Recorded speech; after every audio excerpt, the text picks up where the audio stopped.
When Meghan Markle and Prince Harry rolled up to Kris Jenner's 70th birthday bash on Saturday night, Meghan was practically glowing. Her ear-to-ear smile said it all. She'd finally done it. She'd scored the golden ticket to one of the most exclusive events of the year, a James Bond-themed extravaganza at Jeff Bezos's jaw-dropping $165 million mansion in Beverly Hills. This wasn't just any Hollywood party. This was the kind of event where billionaires mingle with icons, where the guest list reads like a who's who of genuine A-list royalty. And for Meghan, desperate to cement her status in elite circles after years of struggling to break through, this felt like validation. But here's where the night takes a turn. Because while Meghan was beaming for the cameras in her skin-tight black ensemble, sources close to the event are whispering a very different story about what actually went down inside those opulent walls. Word on the street suggests that the Sussexes didn't just walk into a celebration. They walked into a minefield of ice-cold shoulders, awkward encounters, and uncomfortable silences that left even the most seasoned celebrity watchers stunned. Insiders claim that from the moment Harry and Meghan stepped through those doors, the energy shifted. Harry, wearing his Remembrance Day poppy and looking absolutely miserable, seemed to know exactly what kind of night this was going to be. His expression was stern, almost pained, as he gripped Meghan's hand and faced the wall of photographers he claims give him PTSD.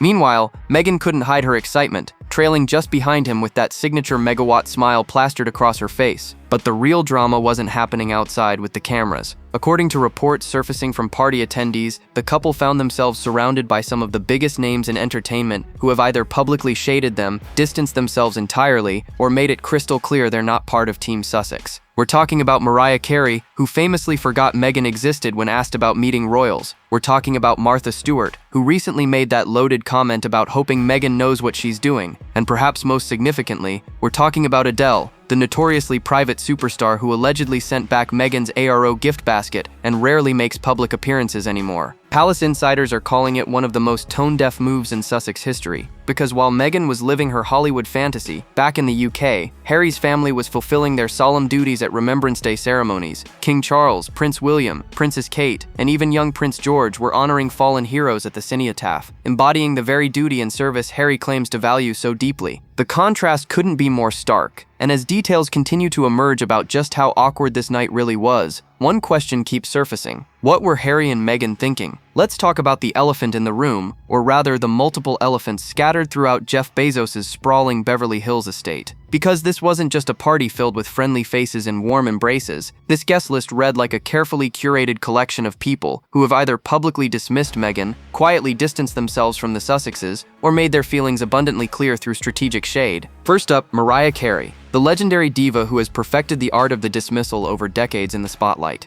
Just weeks ago, Mariah was asked during a UK radio interview if she'd ever met any royals. Her response? She completely bypassed Meghan and went straight to mentioning Fergie. Fergie, the Duchess of York, who hasn't been a working royal in years and whose reputation has been rocky at best. But Mariah remembered her. Mariah acknowledged her as royalty. Meghan didn't even register. Sources say Mariah's genius lies in making people feel invisible without ever saying a negative word, and that interview was a masterclass in selective memory. Now imagine Mariah Carey in the same room as Meghan Markle. The tension must have been absolutely electric. Industry insiders are dying to know if these two crossed paths, if words were exchanged, or if Mariah simply glided past the Sussexes with that signature diva detachment she's famous for. One thing's certain, Mariah has never been one to fake enthusiasm, and her presence at this party while maintaining her apparent amnesia about Meghan's existence speaks volumes. Then there's Martha Stewart, the domestic goddess who built an empire on perfection and knows exactly how power works in America. Just recently, Martha made headlines with her comment about Meghan, saying she hopes Meghan knows what she's doing. On the surface, it sounds almost supportive, but anyone who understands Martha's communication style knows that was a loaded statement. What she really meant was crystal clear. I don't think she knows what she's doing. Martha doesn't deal in wishy-washy politeness. She's direct. She's smart, and she's not impressed by royal titles or celebrity marriages. Sources close to the party scene suggest that Martha Stewart and Meghan Markle represent two completely different approaches to building a brand. Martha did it through genuine expertise, hard work, and recovering from actual prison time to rebuild her empire. Meghan, on the other hand, is seen by many as someone trying to leverage a title and controversy into relevance.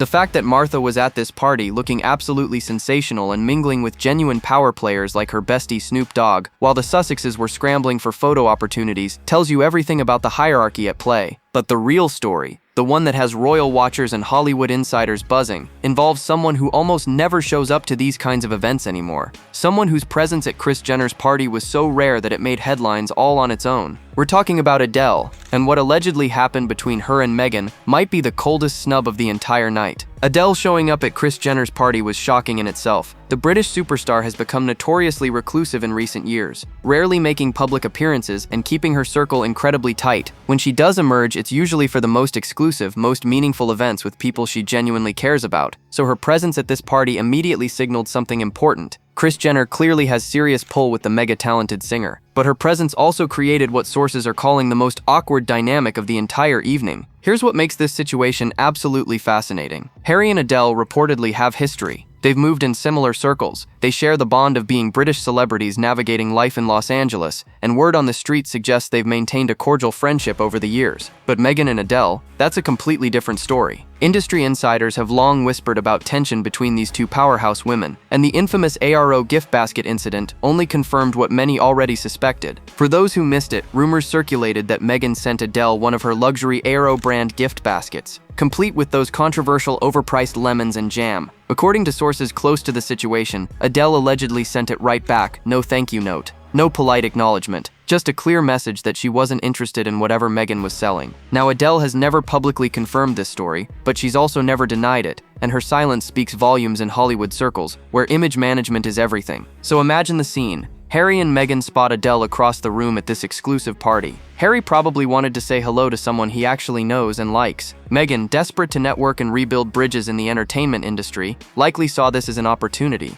But according to reports surfacing from party attendees, when the Sussexes made their move toward Adele's area, something interesting happened. The singer was suddenly deep in animated conversation with other guests. Her body language was closed off. She never made eye contact with the approaching couple. And just like that, the moment passed without any interaction. Palace insiders have long speculated about where Adele's loyalties lie in the whole Sussex drama. She's remained close with several members of the British establishment. She's fiercely protective of her privacy and has spoken openly about the pressures of fame and the importance of authenticity. Many believe she sides with the royal family, viewing Harry and Meghan's constant media presence and tell-all interviews as attention-seeking behavior that goes against everything she values. This party may have confirmed those suspicions, because if Adele, someone who shares Harry's British roots and Los Angeles lifestyle, can't even manage a polite hello at a social event, what does that say about how the Sussexes are really being perceived by Hollywood's elite? Sources suggest it says everything. The cold shoulder from someone as universally respected as Adele isn't just a snub, it's a signal to everyone watching about where the Sussexes really stand. Let's talk about timing, because the optics of this party couldn't have been worse if Harry and Meghan had planned it as a masterclass in terrible judgment. While they were mingling with the Kardashians at a billionaire's mansion, half a world away in London, the royal family was participating in one of the most solemn and significant events on the British calendar,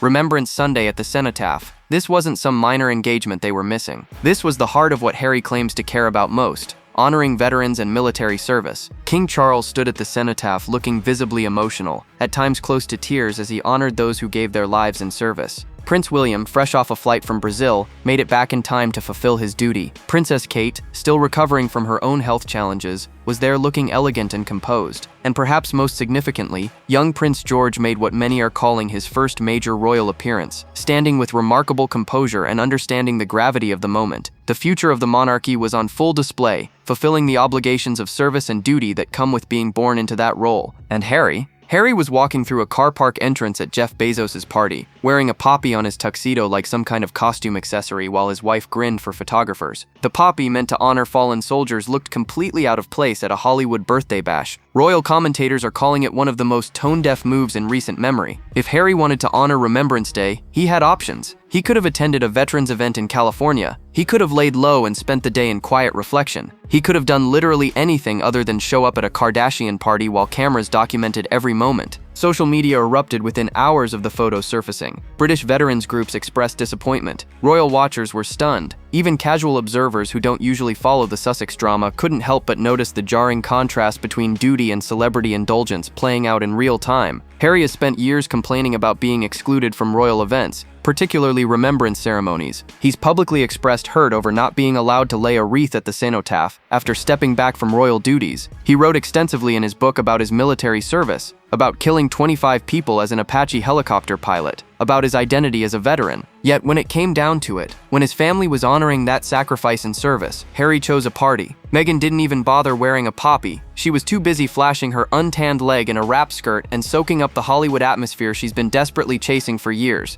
Industry insiders suggest this moment crystallized something important for the public. Whatever Harry says about duty, service, and honoring veterans, his actions tell a very different story. And those actions were captured in photographs that will follow the Sussexes for years to come. Now let's talk about the moment that might be even more damaging than the Remembrance Day optics. Because wandering through that same party, mingling with the same guests, breathing the same rarefied air as Harry and Meghan, was Mark Zuckerberg. Yes, that Mark Zuckerberg, the founder of Meta, the man behind Facebook and Instagram. One of the tech billionaires Harry has spent years publicly vilifying and blaming for everything from mental health crises to the erosion of democracy itself. The irony is so thick you could cut it with a knife. Just 2 weeks before this party, Harry was on a speaking tour ranting about tech barons and their dangerous platforms. He's called social media companies predatory. He's demanded more regulation. He's blamed them for stealing our attention, manipulating our minds, and profiting off human misery. He even filed lawsuits against British tabloids that use social media to spread their stories. Harry has built a significant portion of his post-royal identity around being the guy who calls out big tech and demands accountability. And then there he was, at a party hosted at Jeff Bezos' mansion, with Mark Zuckerberg just steps away. Sources who observed Harry throughout the night say he looked absolutely miserable. His face was set in what can only be described as permanent discomfort. He didn't want to be photographed. He gripped Meghan's hand like a lifeline.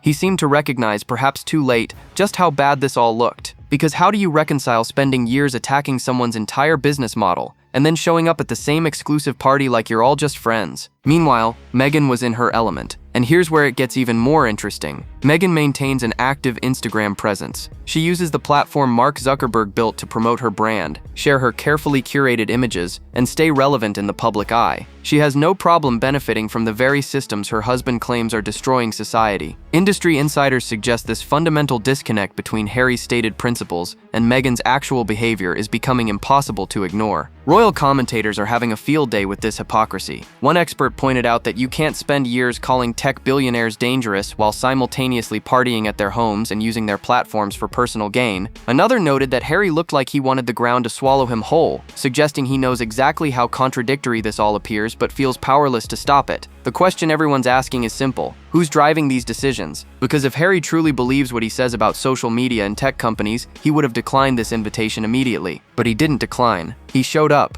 He walked through those doors knowing Mark Zuckerberg would be there, and in doing so, he undermined every criticism he's ever made about the tech industry. Sources suggest this moment might be remembered as the night Harry's credibility as a social justice advocate completely collapsed. You can't claim the moral high ground while partying with the people you've spent years condemning. It just doesn't work. Let's zoom out for a moment and look at what this party really represents. Because this wasn't just about celebrating Kris Jenner turning 70. This was about power, access, and relevance in a town where your invitation list determines your social currency. And the fact that Harry and Meghan drove 2 hours from Montecito to Beverly Hills, got dressed up in their James Bond finest, and walked through a gauntlet of photographers they claim to despise tells you everything about how desperate they are to maintain their foothold in Hollywood. Think about the calculation that went into this decision. They had to know the optics would be terrible. They had to know that attending a Kardashian party on Remembrance weekend would generate backlash. They had to know they'd be surrounded by people who have publicly or privately distanced themselves from their brand, but they went anyway. Why? Because in their minds, being seen at an event of this caliber, surrounded by this level of wealth and celebrity, was worth the risk. It was worth the criticism. It was worth everything because it signals that they still matter, that they still have access to the rooms where power players gather. But here's the brutal reality that sources close to the Kardashian inner circle are whispering. Harry and Meghan weren't invited because they're influential or because Kris Jenner values their friendship. They were invited because their entertainment value. They're the royal equivalent of reality television stars now. Their drama, their controversies, their constant presence in tabloid headlines makes them interesting party guests in the same way the Kardashians themselves became famous. Not through talent or achievement, but through spectacle and scandal. And let's talk about the wealth disparity in that room. Jeff Bezos is worth hundreds of billions of dollars. Kris Jenner's daughters include multiple billionaires. Oprah's net worth is estimated at $3 billion. Even the musicians at this party, people like Adele and Bruno Mars, have fortunes that dwarf whatever Harry and Meghan have managed to accumulate. Industry insiders suggest that in a room full of genuine power players, the Sussexes were easily the least wealthy, least influential, and least accomplished attendees. They're famous for leaving a family and airing grievances, not for building empires or creating art that resonates across generations. Royal commentators have pointed out that this party crystallizes everything wrong with the Sussex strategy. They left the royal family claiming they wanted privacy, independence, and the freedom to live authentic lives, but they can't survive without clinging to celebrity events and desperately trying to network their way into relevance. They criticize the institution, but can't function without using their royal titles at every opportunity. They want to be taken seriously as humanitarians and changemakers, but they're photographed at Kardashian parties while veterans are being honored. Sources suggest that Kris Jenner's guest list is carefully calculated. Every name serves a purpose, and Harry and Meghan's purpose was clear. They're tabloid fodder, they're conversation starters, they're the couple everyone loves to discuss, debate, and dissect. In Hollywood terms, they've become exactly what they claimed they were escaping. The spectacle, the drama, the entertainment, but the uncomfortable moments didn't stop with Adele and Mark Zuckerberg. Sources from inside the party paint a picture of an evening filled with awkward silences, forced smiles, and the kind of social maneuvering that would make even the most seasoned celebrity feel uncomfortable. And for Harry and Meghan, who are still relatively new to this level of Hollywood elite gatherings, it must have felt like navigating a minefield blindfolded. Take Justin Bieber, for example. The pop star showed up looking about as thrilled to be there as Harry did. Photos captured him with an expression that screamed he'd rather be literally anywhere else. According to insiders, Bieber kept his distance from the Sussexes throughout the night. No warm greeting, no casual conversation, just strategic avoidance. And considering Bieber has his own complicated relationship with fame, privacy, and the media, you'd think he might feel some kinship with Harry's struggles, but apparently not enough to actually engage with the couple at a social event. Then there's Kim Kardashian, who made headlines for all the wrong reasons with her fashion choice. She showed up in what was described as a royal purple dress that looked like it belonged in a completely different era. Fashion critics were brutal, calling it tacky and questioning what happened to the edgy, fashion-forward Kim they've seen in recent years. But here's where it gets interesting. Some commentators suggested that the use of the word royal in describing her outfit felt almost mocking, given that the actual royals at the party, Harry and Meghan, have done so much to reduce the prestige of that title through their constant drama and Hollywood antics. Kim also just failed the bar exam again, which she's been open about, but there's something almost painfully symbolic about her being at this party in a questionable outfit while the Sussexes were there desperately trying to network. Both represent different versions of fame. Kim built an empire through reality television and savvy business moves. Harry and Meghan inherited titles and are now trying to monetize their royal connections. The contrast wasn't lost on observers. And then there's Oprah, the billionaire media mogul who gave Harry and Meghan their platform for that explosive interview that was supposed to change everything. The interview that was supposed to shift public opinion in their favor and launch them into a new stratosphere of influence and respect. Except it didn't quite work out that way, did it? The interview generated headlines and controversy, but it also damaged their reputation and alienated huge portions of the public. And rumor has it that Oprah herself was disappointed with how the whole thing played out, how it became more about settling scores than creating meaningful change. Sources suggest Oprah has quietly distanced herself from the Sussexes in recent months. Her presence at this party, while notable, didn't translate into any meaningful interaction with Harry and Meghan. She was there for Kris Jenner, not for them, and that distinction matters in Hollywood, where proximity to power doesn't always mean access to it. The Sussexes were in the room, but they weren't part of the inner circle. While Harry was awkwardly navigating a Hollywood party, something far more significant was happening back in London. Prince George, just 11 years old, made what royal experts are calling his most important public appearance to date. At the Festival of Remembrance at the Royal Albert Hall, the young prince demonstrated a level of composure, understanding, and maturity that stunned observers. This wasn't just a child being dragged along to a family event. This was the future of the monarchy, being deliberately introduced to the British public. Royal commentators noted George's demeanor throughout the evening. He understood the solemnity of the occasion.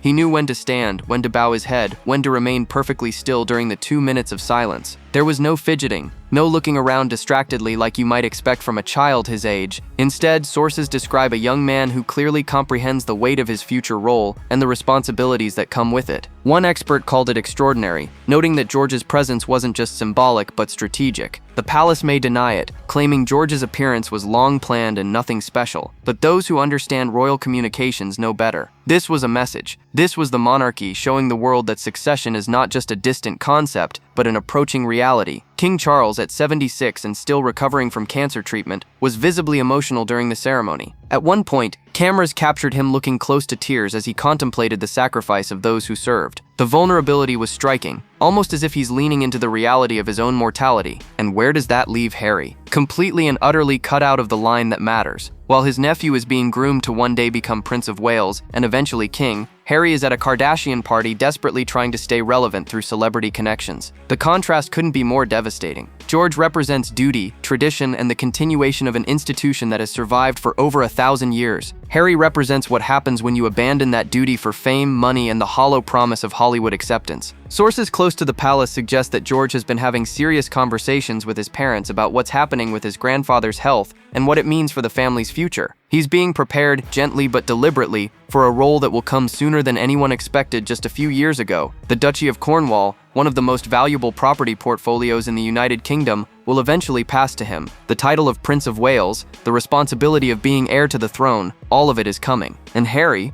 gets to watch from California as his nephew steps into the role he once held. While George was standing beside his grandfather at the cenotaph, embodying everything the monarchy represents, Harry was partying with people who view him as entertainment rather than as someone worthy of genuine respect. Royal experts suggest this weekend may be remembered as the moment the diverging paths became impossible to ignore. The fallout from this party is already unfolding in real time, and it's not pretty. Royal commentators across the board are unanimous in their assessment. This was catastrophically bad judgment. If Harry and Meghan have PR advisors, and they allegedly do, then one of three things is happening. Either they're not listening to the advice they're being given, they're deliberately ignoring it because Meghan thinks she knows better, or they're receiving advice so spectacularly terrible that they should fire their entire team immediately. The images tell a story that no amount of damage control can spin away. Meghan beaming with that ear-to-ear smile, clearly thrilled to be in the room with Hollywood's elite. Harry looking like he's being held hostage, his face set in misery, his body language screaming discomfort. The two of them together presenting a picture of a couple completely out of sync, pulling in opposite directions, wanting fundamentally different things from their public life. Industry insiders who've watched countless celebrity marriages implode recognize these warning signs. When partners can't even fake being on the same page at a public event, it signals deeper fractures beneath the surface. Sources close to Hollywood power players suggest this party may actually make the Sussexes' already difficult integration into elite circles even harder. Because here's what people saw. They saw a couple willing to compromise their stated values for a photo opportunity. They saw Harry's hypocrisy on full display, partying with the tech billionaires he claims to despise. They saw Meghan's desperation to be accepted by a crowd that views her as novelty rather than substance. And most importantly, they saw two people who generate constant controversy and negative headlines wherever they go. In Hollywood, association matters. Your brand is defined by who you align yourself with and what energy you bring to the table. The Kardashians can afford to have controversial figures at their parties because their entire empire is built on controversy and spectacle. But for A-listers like Adele, Martha Stewart, and others who value their carefully cultivated images, being too closely associated with Sussex drama is a liability. Royal watchers suggest that the cold shoulders Harry and Meghan received at this party weren't personal. They were strategic. These celebrities are protecting their own brands by maintaining distance, and the timing of this disaster couldn't be worse for the Sussexes. Their Netflix deal has underperformed. Spotify dropped them after one season.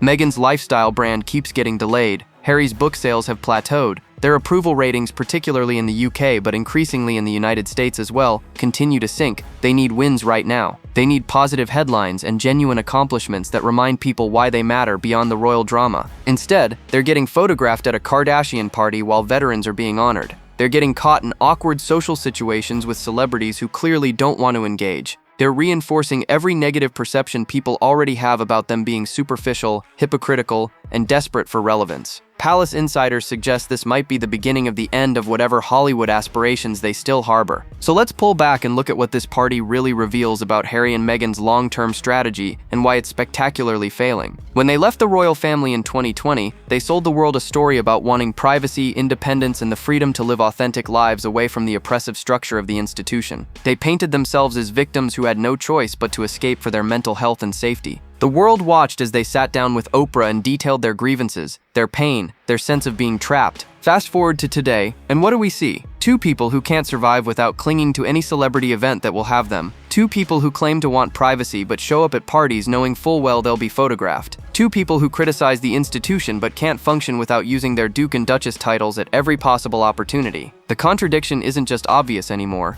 it's become their entire brand, and Hollywood is starting to notice. Sources close to the entertainment industry suggest the Sussex brand is in full crisis mode. They've burned through multiple PR teams, they've launched and abandoned numerous projects, they've made promises about content and initiatives that never materialize. Meghan's cooking show for Netflix keeps getting pushed back. Her lifestyle brand seems perpetually stuck in development. Harry's memoir was a bestseller, but also damaged relationships beyond repair and didn't lead to the redemption arc they hoped for. Their Spotify podcast fizzled after executives reportedly called them grifters. The harsh reality is this: Harry and Meghan left the royal family thinking their star power would translate into Hollywood success. They assumed their names, their titles, and their proximity to the throne would open every door and create endless opportunities. But what they didn't account for was that Hollywood values talent, results, and the ability to generate profit. Being famous for being famous only works if you're willing to fully embrace the reality television route like the Kardashians have. And even then, you need to be smart about business and branding in ways the Sussexes simply haven't been. This party might go down in history as the moment the facade finally cracked completely. The moment people saw Harry and Meghan for what they've become. Two people desperately trying to remain relevant while their actual influence and respect continue to fade. Two people surrounded by billionaires while being nowhere near that level of wealth themselves. Two people at a celebration while the institution they left continues without them,